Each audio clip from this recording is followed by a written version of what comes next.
Hey guys, Lightwolf here, and I'm actually bringing you a quick patch update from April 10th, 2013 for the Xbox 360. As most of you know, that once they release it on the Xbox, usually about 2 weeks later they'll release it, sometimes a little longer on the PS3. But we got a quick game of hardcore kill confirmed that I played, a couple of friends. But anyways, here we go. They added prestige level calling cards for each of the prestige levels. Looks like there's also a few other calling cards that they've added. I haven't had a chance to fully go through those, so that's nice for people who like their calling cards.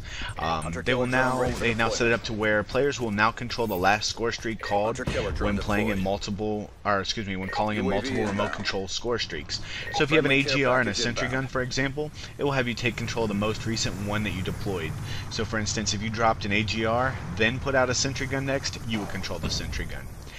They also updated the league lobbies to display team rank next to each of the team members' names, so it's nice to kind of see the team that you're going against. In custom games, they added the suicide and team killed penalties to the game or rules and the spawn settings, so that way if you have people that are always killing each other or killing themselves, you can put up penalties for them. They also added a feature to kick players if you're the host in a custom game.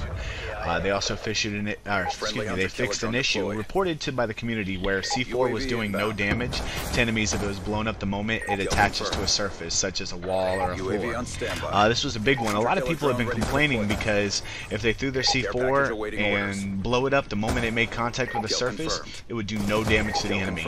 Now, me personally, I don't run with C4 hardly, so I've been on the saving end of this bug a few times.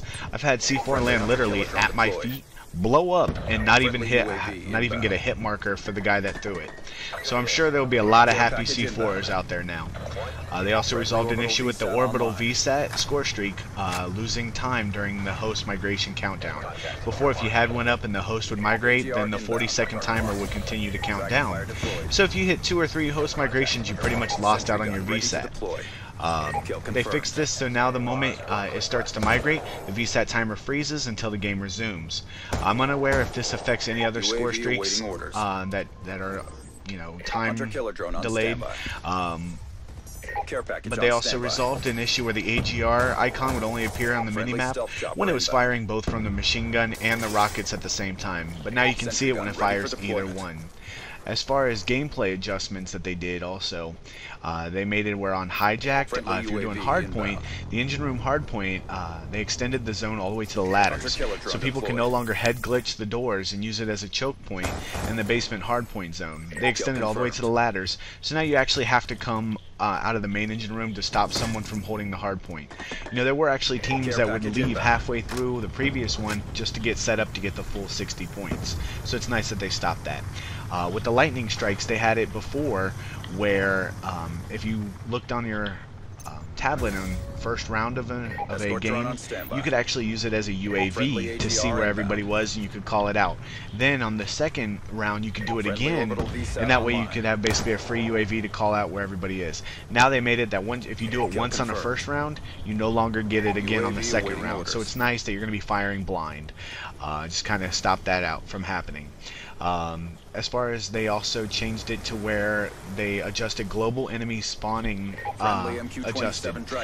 So basically they've tried to adjust people's respawns so there's less BS spawn kills or the enemy spawns with you, etc. From what I can tell so far today, I've played a few different game types and have yet to spawn directly with an enemy, which is really nice.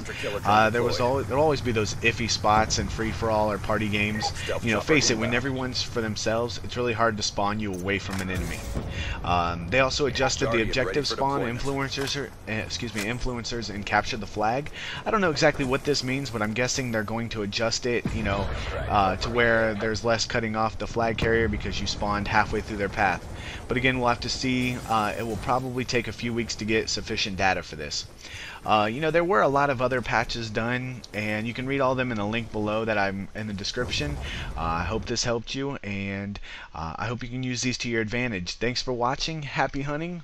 Once again, my name is Lightwolf, and you take care. Don't kill too many people.